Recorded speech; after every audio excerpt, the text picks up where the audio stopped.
Êxodo 13, versículo 22. Quem achou, diga: eu vou para o céu. Eu vou para o céu.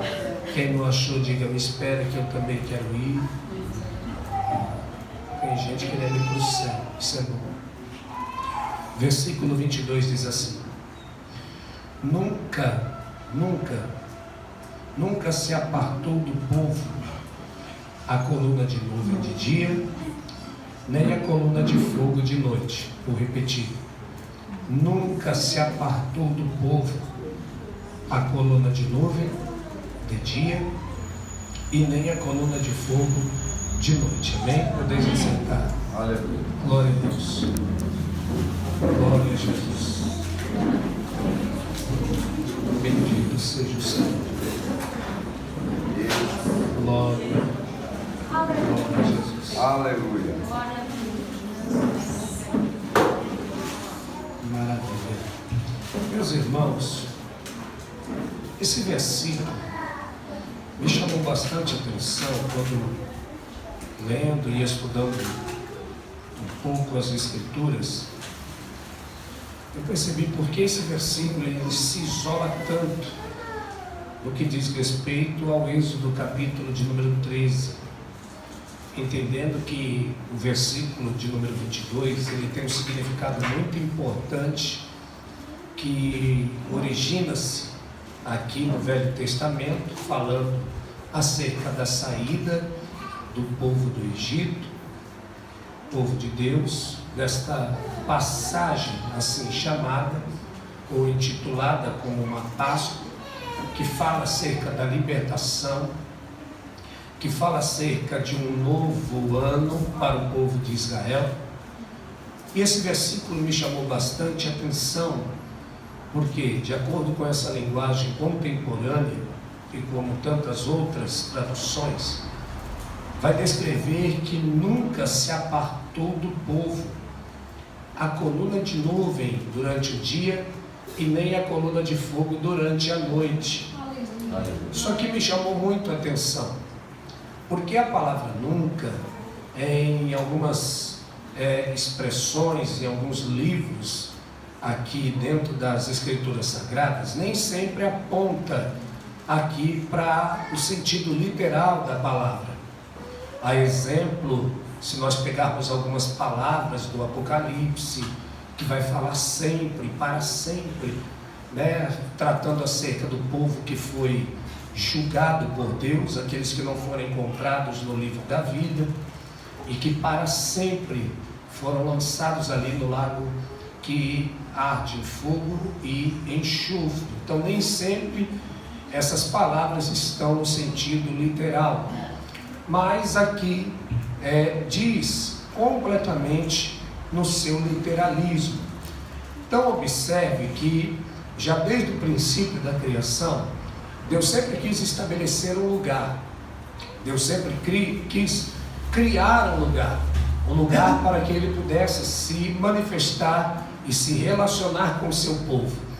E o livro do Gênesis, que fala acerca da criação, e o seu termo em hebraico, na língua de origem do povo hebreu, do povo judeu, na verdade aponta para Gênesis no termo hebraico como Bereshit, que na forma mais simplificada o seu significado é o princípio, o começo.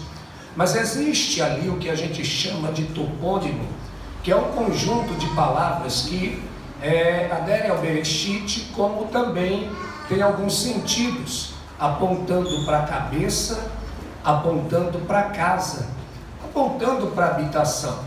Então por isso que a gente olha no período da criação, a gente vê que Deus cria céus e a terra, mas no versículo 2, a terra já está sem forma e vazia, mas o Espírito de Deus paira sobre a face das águas e sobre o abismo. Então a gente percebe que o Espírito de Deus se movia, se movimentava. Qual era o propósito? Na verdade, de encontrar um lugar para habitação.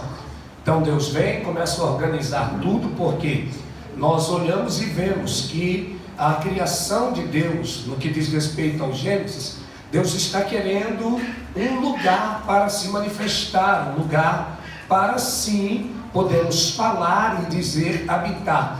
Então Deus vem toda numa questão de criação, organizar as coisas, porque a terra, segundo o versículo 2 do capítulo 1 de Gênesis, está sem forma, está vazia e há um caos ali, onde há mistura de águas, onde não se vê a porção seca chamada terra, e Deus começa a colocar tudo no seu devido lugar.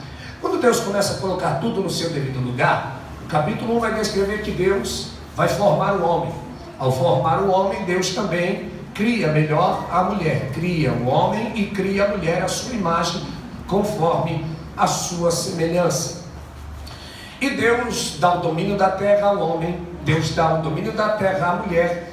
Mas o capítulo de número 2 vai descrever que Deus agora vai formar o homem do pó da terra. Quando Deus forma o homem do pó da terra, entenda que Deus, aproveitando a oportunidade que Ele está formando o homem do pó da terra, Deus vai plantar um jardim no Éden. Não é o Éden, Deus planta um jardim no Éden. E Deus pega o homem e põe o homem dentro desse jardim. Apesar da terra cientificamente comprovada ter ali aproximadamente 144 milhões de quilômetros no seu diâmetro, contudo Deus não se manifestou. Estou usando a conjugação do verbo no passado. Contudo Deus não se manifestou em todo o globo terrestre, mas Deus vai descer no jardim, ou Deus vai se inclinar no jardim que Ele plantou para o homem, a fim de que na viração de cada dia Ele pudesse se relacionar com o homem. Então, todos os dias, na viração do dia, no crepúsculo do dia, Deus vai descer no jardim e vai se relacionar com o homem. Entenda, Deus não se manifestou em todo o globo terrestre. Deus escolheu apenas um lugar para que pudesse se relacionar com o homem. E o texto descreve dizendo que Deus passeava com o homem no jardim. Deus andava com o homem no jardim. Isso aqui na verdade aponta para também um culto. Então observe que mediante a tudo isso, a serpente na verdade agora vai seduzir Eva, vai ludibriar Eva, Eva vai comer do fruto proibido, e após comer, seus olhos não abrem, mas é depois que ela dá ao seu marido, seu esposo Adão, é que na verdade os olhos de ambos vão se abrir. Então, quando eles cometem essa desobediência aos olhos de Deus, o texto vai descrever da seguinte forma: que Deus vai procurá-los sempre no mesmo lugar, e Deus desceu no mesmo lugar continuamente, e Deus não achou Adão no ponto de encontro, podemos assim dizer. Então Deus pergunta: Adão, aonde você estás? E Adão estava escondido atrás de uma árvore, e cujo qual ele se oculta ou cobre o seu sexo, e Eva também com uma folha de figueira. Então, sendo assim, agora eles se apresentam, vão tentar de alguma forma justificar os seus erros, e Deus vai lançar a sentença sobre ambos. Lançando a sentença sobre ambos, agora eles vão ser expulsos do jardim. Deus vai fechar o jardim, vai colocar uma espada flamejante ao redor do jardim, vai colocar querubins a fim de guardar a entrada do jardim. Porém, Adão e Eva agora foram expelidos do jardim, de maneira que agora tudo que eles vão, ou pensam, ou projetam em conquistar, agora é tudo com suor e com sacrifício, sendo que dentro do jardim eles não precisavam sacrificar, eles não precisavam, na verdade, ali fazer muito esforço para adquirir tudo quanto necessitavam, porque o próprio texto em Gênesis, capítulo de número 2, versículo de número 8 e 9, vai descrever dizendo que a terra brotava. Era a espontaneidade da terra que fazia a terra produzir tudo quanto eles necessitavam. Então fica aqui já uma primeira lição, que muitas das vezes não é necessário tanto sacrifício, bastou obedecer, bastou cumprir a vontade de Deus para as coisas começarem a acontecer na nossa vida. Aleluia. Se nós seguirmos a risca, a regra, a obediência que Deus nos ensina a seguir, Não é necessário muitas das vezes fazer campanha para se conquistar algum bem. Basta seguir no caminho da obediência, e na obediência tudo vai acontecer. Glória a Deus por isso. Então observe que depois vão nascer filhos, Caim, Abel, e assim por diante. Sabemos, um mata o outro, e a terra é amaldiçoada por causa do sangue que foi derramado na terra. E aí segue-se. Caim vai sofrer uma sentença por parte de Deus, por conta de uma marca que é colocada em si, e ele vai subir para as regiões do norte, e lá vai crescer. Ao se estender, diz a Bíblia em Gênesis, que agora vai nascer outros filhos, a Adão e a Eva, e um deles é Enos. Enos vai voltar a invocar o nome do Senhor, querendo trazer a presença de Deus novamente para a terra. Desde este período, Deus, na verdade, sempre quis estabelecer um lugar na terra para se relacionar com o homem, para orientar o homem, para dar algumas diretrizes ao homem. Então, passam-se anos, gerações, vem Sete, vem Enoque, de Enoque vem Abrão, de Abrão vem o seu filho Isaque, de Isaque vem Esaú, Jacó, mas o eleito de Deus é Jacó, de Jacó seus 12 filhos, os 12 assim chamados patriarcas, e as 12 tribos de Israel. Quando paramos para ver a história, que é um tanto extensa, um dos filhos, na verdade de Jacó, como é lição de casa para muitos de nós, José vai ser vendido, e após ser vendido vai para o Egito. Tudo isso dentro do plano e do controle de Deus. Então ele vai se tornar governador depois de um processo doído, lamentoso, mas em todo momento Deus estava com ele. Ele, no período em que a fome chegou, porque foi para isso que na verdade Deus o constituiu como governador sobre todo o Egito, ou sobre toda a terra, para preservar a vida de muitos, prioritariamente a vida dos hebreus. Então eles vão habitar não dentro do Egito, mas em uma terra separada por nome Gósen, e lá vão permanecer 430 anos, sabendo que o faraó, que era favorável a José, morre. Ergue-se outro faraó segundo a vontade de Deus, segundo a permissividade de Deus, vai oprimir este povo, vai castigar este povo, mas durante esses anos, estes séculos que se passam, este povo vai clamar a Deus. Ao término dos 400 anos, nasce Moisés. Moisés, na verdade, é o libertador do povo, é o legislador do povo, é aquele a quem Deus vai levar até diante de Faraó para libertar o povo. Sinais vão ser operados, só para a gente entender isso aqui.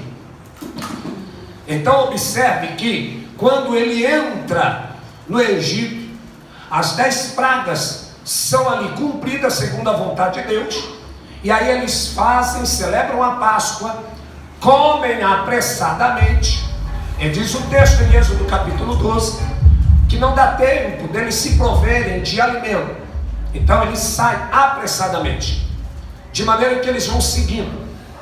Quando eles saem do Egito e entram no deserto, olha o que o texto vai dizer: que uma nuvem aparece.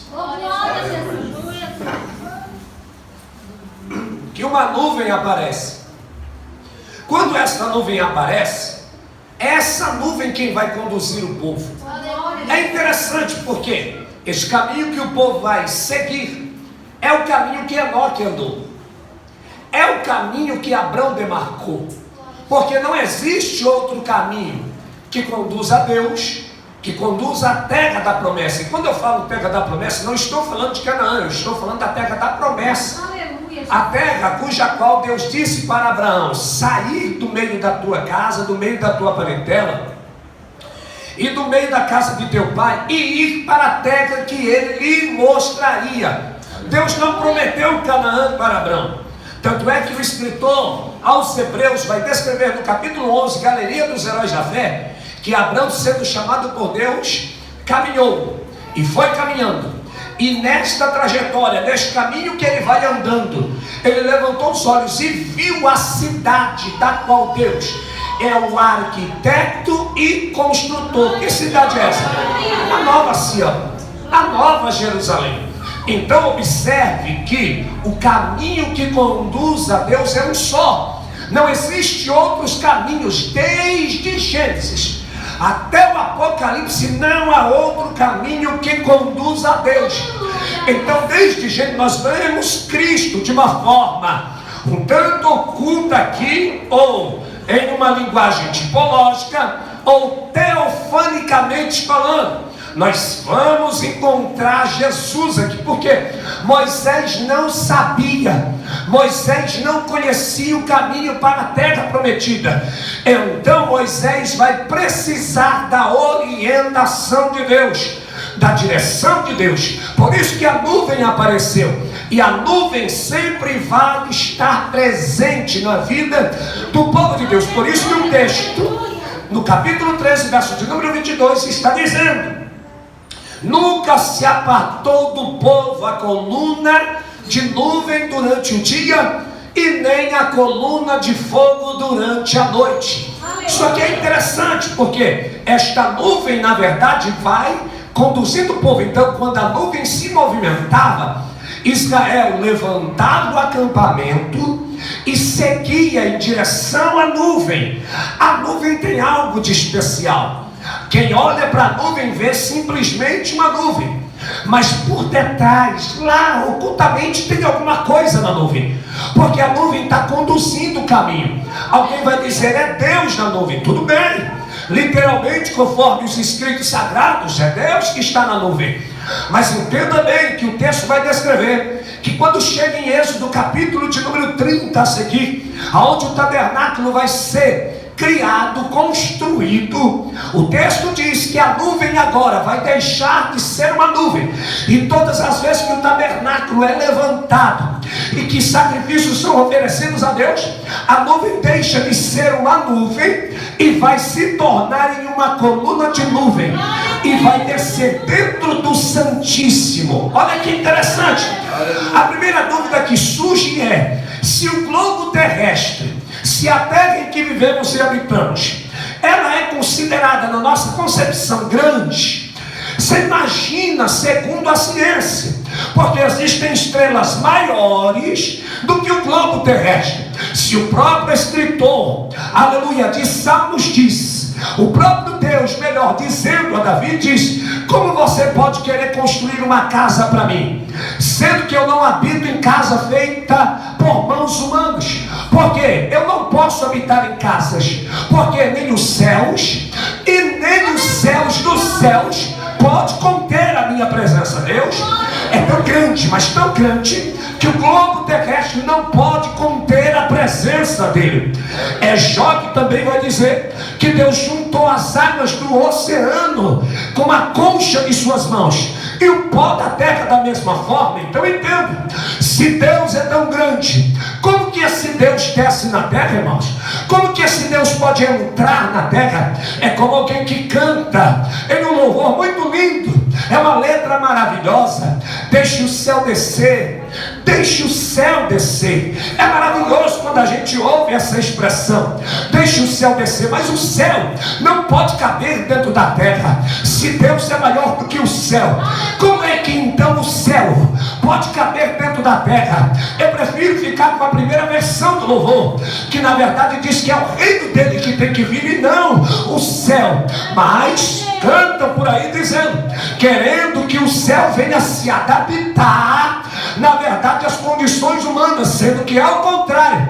Não é o céu que tem que se adequar e se adaptar às condições humanas e pecadoras. Pelo contrário, é a igreja que tem que se adaptar, se adequar e se tornar perfeitos para poder entrar na eternidade. Então não é o céu que desce, pelo contrário, é a igreja que tem que subir. Então entenda da seguinte forma: Aqui, na verdade, Davi vai dizer que ele quer construir uma casa para Deus, mas Deus disse: eu não posso habitar nessa casa. Porém, o texto descreve que quando o tabernáculo é construído, esta nuvem entrava no tabernáculo, ia lá no Santíssimo, e eu vejo sinais evidentes desta nuvem, na verdade, em toda parte da Bíblia Sagrada, ou na sua grande maioria. Porque entenda bem aonde nós vamos chegar diante disso.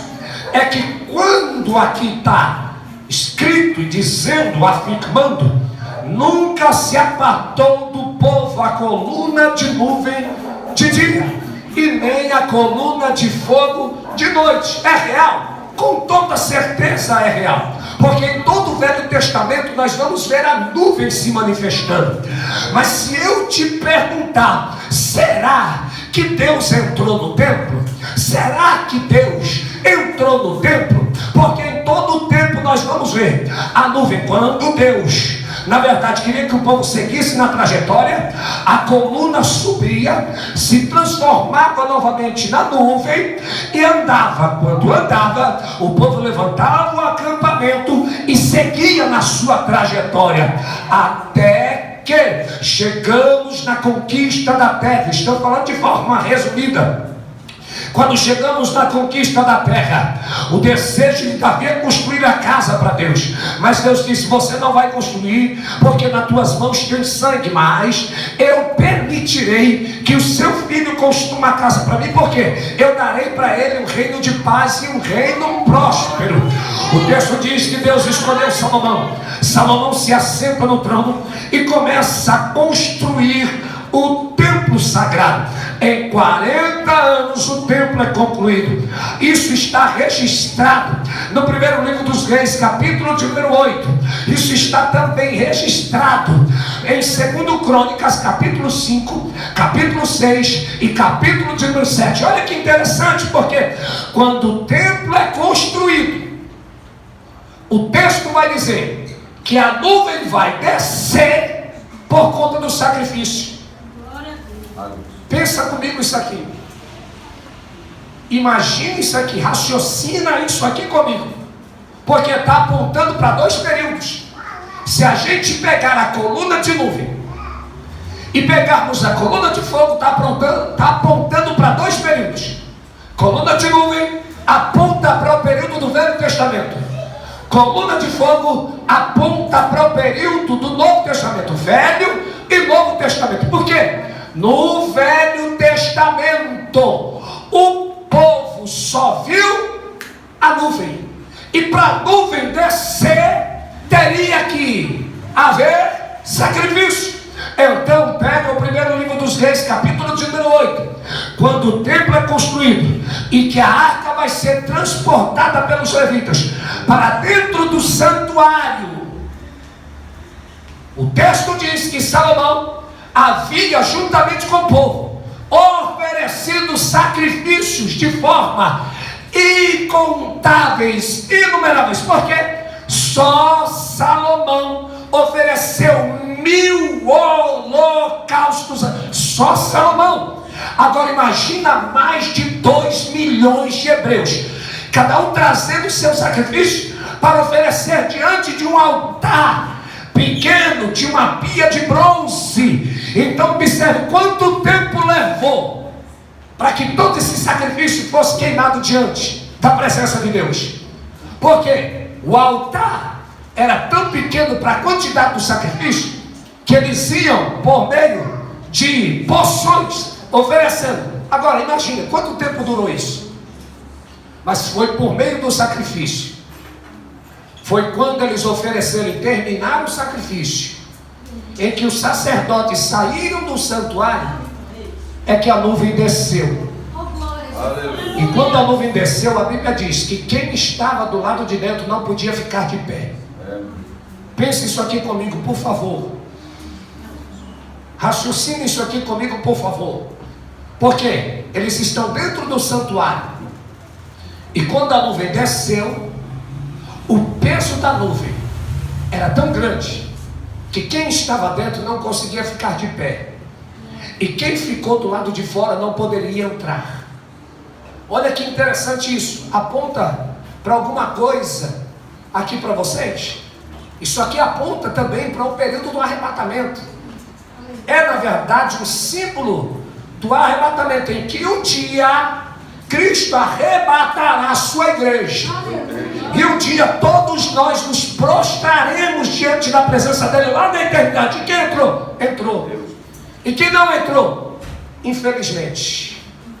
Há uma teoria, não vamos entrar nessa questão, de que alguns dizem que haverá uma segunda chance para quem ficar.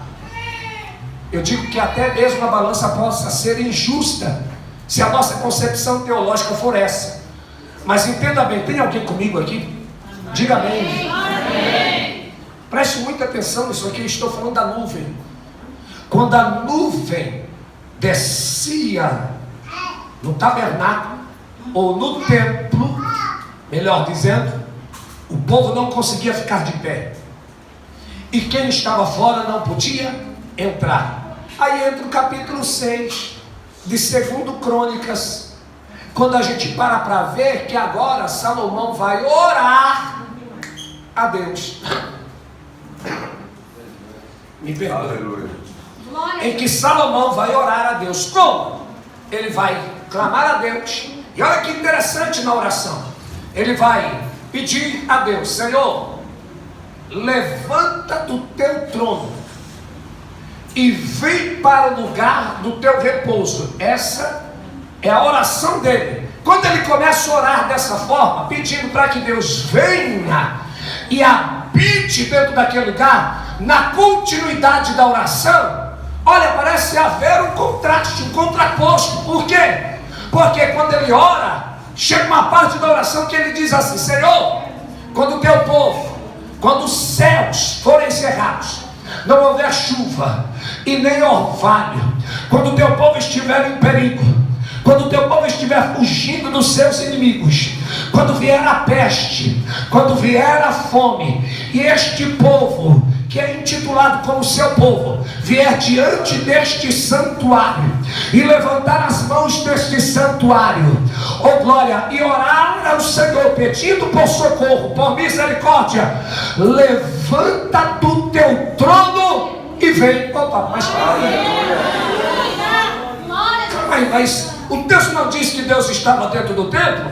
Por que Salomão ora pedindo para que todas as vezes em que o povo estivesse enfrentando uma adversidade, um perigo, peste ou fome, por que Salomão está ensinando o povo a orar, dizendo que todas as vezes que o povo estiver em perigo, por que ele tem que pedir para Deus sair do trono e entrar no santuário?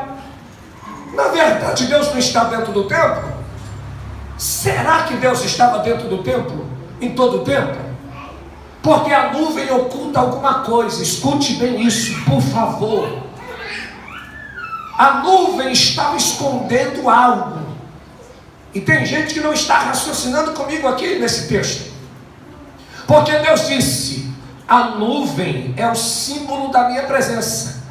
Eu não vou entrar numa concepção teológica que aborda 3 tradições aqui: tradições javista, eloísta, sacerdotal e deuteronomista. Não vou entrar aqui para não mexer com a sua mente, mas entenda bem isso aqui. A nuvem para o povo judeu era símbolo da presença de Deus, entendendo que quando a nuvem se manifestava, ela é a nuvem durante o dia, ela é símbolo da tradição javista e eloísta. Mas quando se fala da coluna de fogo, ela já é de tradição sacerdotal. Por quê? Porque aonde o fogo se manifestava, e este fogo é um fogo consumidor, que consome os inimigos de Deus, que consome o pecado. Mas veja que Salomão está relatando na sua oração: Senhor, todas as vezes que este povo estiver em perigo, levanta do teu trono e vem. Mas ele já não tinha chamado Deus para entrar? Como que é que um Deus tão grande, a terra não pode comportar, e como que um santuário daquele vai comportar a Deus? Isso aqui é uma linguagem figurativa, entenda isso, porque a nuvem está escondendo algo. Eu vou continuar falando que a nuvem está escondendo algo para ver se desperta a sua curiosidade para saber quem era que estava na nuvem. Porque eu estou dizendo que enquanto o povo está caminhando no deserto, antes de conquistar a terra, é a nuvem que mostra o caminho. É a nuvem que vai direcionar o caminho da terra prometida. Oh glória, eu vou te dar apenas uma referência bíblica que está no Evangelho de João, no seu capítulo de número 14, que vai descrever Jesus falando: não turbe o vosso coração, credes em Deus, credes também em mim. Na casa de meu pai há muitas moradas, se não fosse assim eu não vou teria dito, mas eu irei e vos prepararei lugar, para que aonde ele estiver, vós estejais também. Aí Filipe vai perguntar: Senhor, tu vai para lá? Então me mostra-nos o caminho. Aí Jesus vai responder à altura dizendo: oh glória, eu sou o caminho, eu sou o caminho. O único que pode endereçar o caminho a Deus é Cristo. Então, de várias formas, em vários aspectos, nós vamos encontrar Jesus aqui de uma forma tipológica, aleluia, metafórica, aleluia, teofânica, mostrando e indicando que Ele é o caminho. Então a nuvem está ocultando a quem? A Cristo. Aleluia. Que mostra o caminho. Porque ninguém pode chegar a Deus. Não foi isso que ele disse a Filipe? Ninguém vai ao Pai a não ser ninguém herda a vida eterna se primeiro não passar por Cristo. Ninguém herda a terra prometida se primeiro não passar por Ele. Então a nuvem está descrevendo, ela nunca se apartou do povo. Ela sempre esteve presente com o povo. Oh glória, oh glória ao nome de Jesus. Oh glória. Por isso que quando ela desceu do santuário, quando ela desceu no templo, quem estava dentro do templo teve que se prostrar. Porque mesmo não vendo, porque o peso da glória era tão grande, oh glória, era tão grande que ninguém podia ficar de pé. Tanto é que se prostraram. E esse prostrar aqui é reverenciar, é colocar a testa no chão, em sinal de reverência diante daquele que é, daquele que pode, daquele que tem, daquele que faz. Oh glória. Por isso que os sacerdotes que estavam dentro se prostraram, não podendo ficar de pé. E quem estava fora não podia entrar. Mas quando paramos para ler 2 Crônicas, capítulo de número 6, nós vamos ver que agora a manifestação do fogo vai ser de outro ou de outra forma. Como? Enquanto a manifestação da nuvem vem por meio de sacrifício. Porque se a gente pegar para contextualizar, a gente vai ver que Deus só se manifestava no Velho Testamento por meio de sacrifício. Tem alguém aí? Diga glória. Deus só se manifestava por meio do quê? Por meio do quê? Sacrifício. Mas olha o que Salomão vai fazer a partir do capítulo de número 6. Ele vai começar a orar. E ele começa a orar. E ele vai orando. E conforme ele vai orando, quando chega no término da oração, termina o versículo dizendo: e tendo Salomão acabado de orar, desceu fogo do céu. Isso aqui aponta para o Novo Testamento. Oh glória. Porque quando foi que Jesus disse, segundo a narrativa de Lucas: ficai em Jerusalém até que do alto sejais revestidos de poder. Então quando Jesus, olha que interessante, a nuvem sempre vai estar presente. Jesus ainda no meio dos seus discípulos, oh glória, oh glória, ele vai subir o Monte Tabor. Quando ele sobe no Monte Tabor, oh glória, Jesus se transfigura. E quando Jesus se transfigura, ele eleva-se nas alturas. Aparece Moisés, aparece Elias, e Jesus no meio deles se eleva acima deles dois, e uma nuvem fica debaixo dos pés de Jesus. Pedro olhou para aquilo e disse: que coisa boa está nesse lugar. Oh, glória. Vamos fazer 3 tendas. Aleluia. uma para o Senhor, uma para Moisés e outra para Elias. Antes que o mesmo concluísse a sua expressão, o texto sagrado vai descrever que Deus bradou dizendo: este é o meu filho, a ele ouvi. Oh glória! A nuvem sempre vai estar presente. Quando Jesus é preso, quando Jesus é levado até o sumo sacerdote, Anás e Caifás estão apontando o dedo para Jesus e estão dizendo: não és tu o Filho de Deus? Declara agora que tu és o Filho de Deus. És tu o Messias que haveria de ser enviado? Diga quem tu és. E Jesus calado, até que chega o momento em que Jesus abre a boca para dizer, para responder: oh glória, tu o dizes, mas eu te digo, a partir de hoje, oh glória, em diante, há de ser que vós vereis os céus abertos e o Filho do Homem descendo sobre a nuvem. A nuvem sempre vai ser a marca da presença, da manifestação e da volta do Filho de Deus. Oh glória! Por isso que quando ele ressuscita, ao ressuscitar em Atos dos Apóstolos, capítulo de número 1, enquanto Jesus se apresenta aos seus discípulos e se apresenta aos demais, o texto vai descrever que quando ele está prestes a ser assunto aos céus, ele dá os seus últimos conselhos e vai subindo, e vai subindo, e o texto diz: não são as nuvens, o texto vai dizer: e uma nuvem o recebendo no céu, o ocultou dos olhos de todos. Enquanto os discípulos estão todos olhando para o céu, dizendo e pensando: e agora? Dois varões se apresentam diante deles e perguntam: por que estáis olhando para o céu? Esse mesmo Jesus que subiu e desapareceu no meio das nuvens é o mesmo Jesus que voltará da mesma forma que subiu. Oh glória! Oh glória! Então a nuvem sempre será o sinal da presença, da glória. Por isso que no Velho Testamento ele está oculto. Por isso que numa concepção teológica, eu digo para alguns irmãos que na verdade, será que foi Deus que entrou no templo?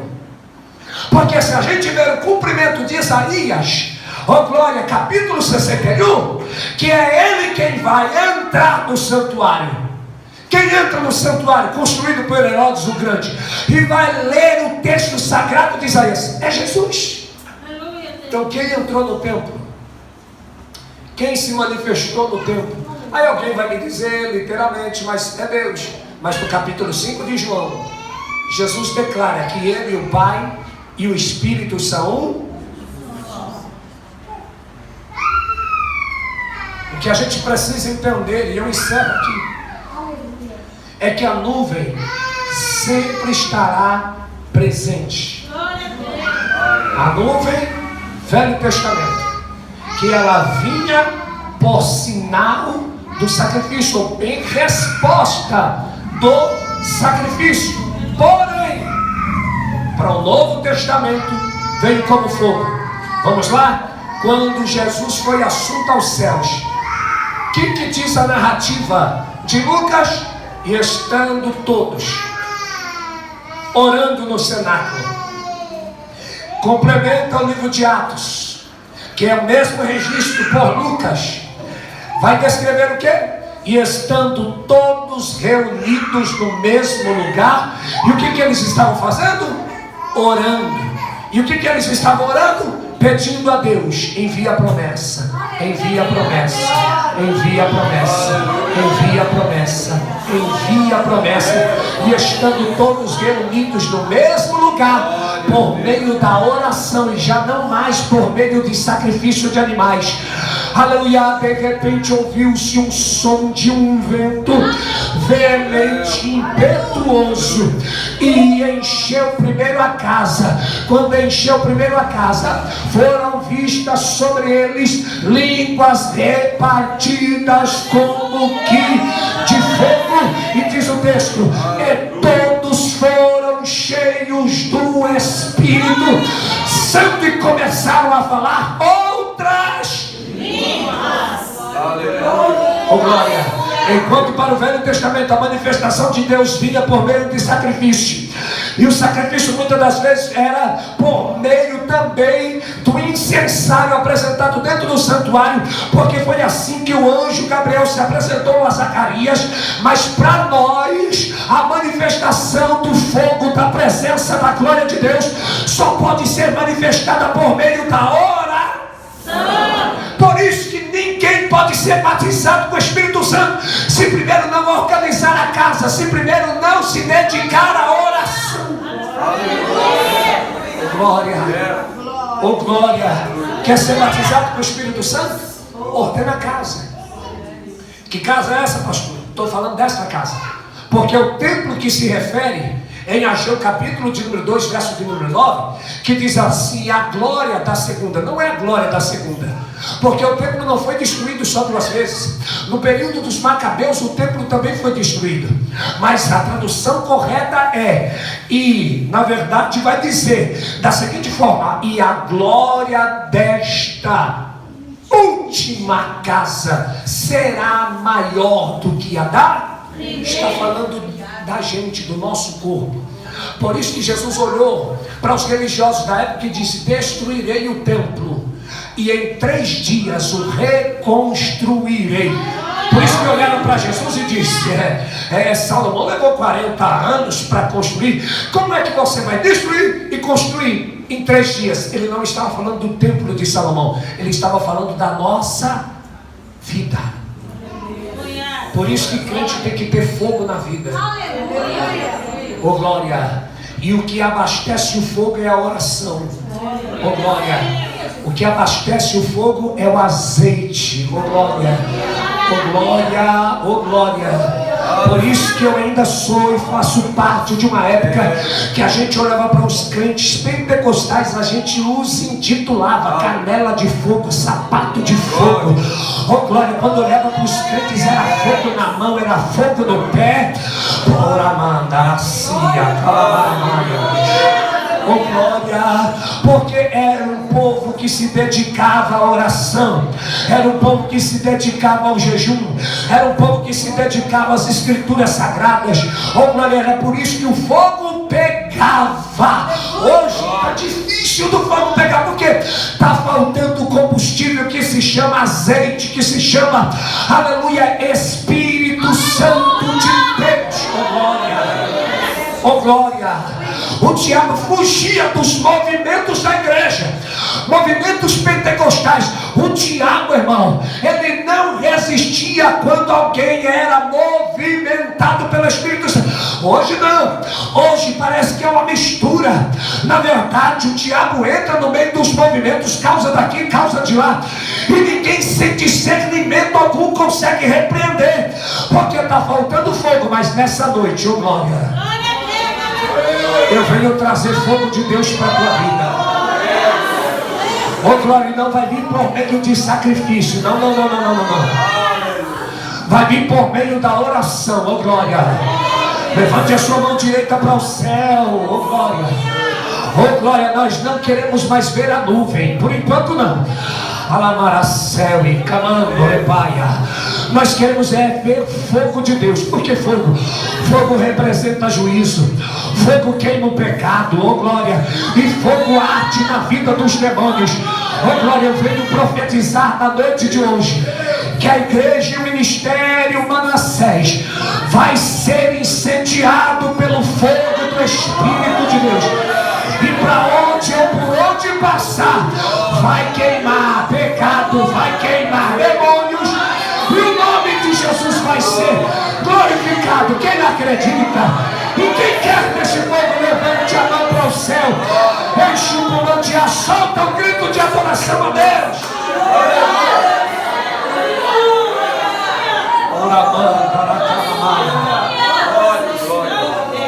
Oh, glória! Porque o diabo não tem medo de quem é teólogo. O diabo não tem medo de quem domina as escrituras de Gênesis e Apocalipse. O diabo não tem medo de quem tem cultura facultativa. O diabo não tem medo, o diabo tem medo de quem tem Jesus na vida e de quem tem fogo de Deus na vida. Ô glória, com a permissão do pastor Carlos, você pode ficar de pé. Aleluia. Ô glória, ô glória. Você pode segurar na mão dessa pessoa que está do teu lado, por favor. Segure na mão dela. Ô glória ao nome de Jesus. Ô glória ao nome do Cordeiro de Deus. Eu venho te trazer um conselho da parte de Deus na noite de hoje. Prepara a casa. Deixe a casa adornada. Deixe a casa limpa. Pastor, que casa? Estou falando da casa. Que é o seu corpo, é a morada. É o lugar da habitação do Espírito de Deus para a tua vida. Ô glória, adorna a casa. Limpa a casa. Se purifica dos maus e malignos pensamentos. Limpa o teu coração dos sentimentos mais ocultos e perversos e sedutores. Limpa a tua casa, porque vem uma visitação de Deus aí. Oh glória.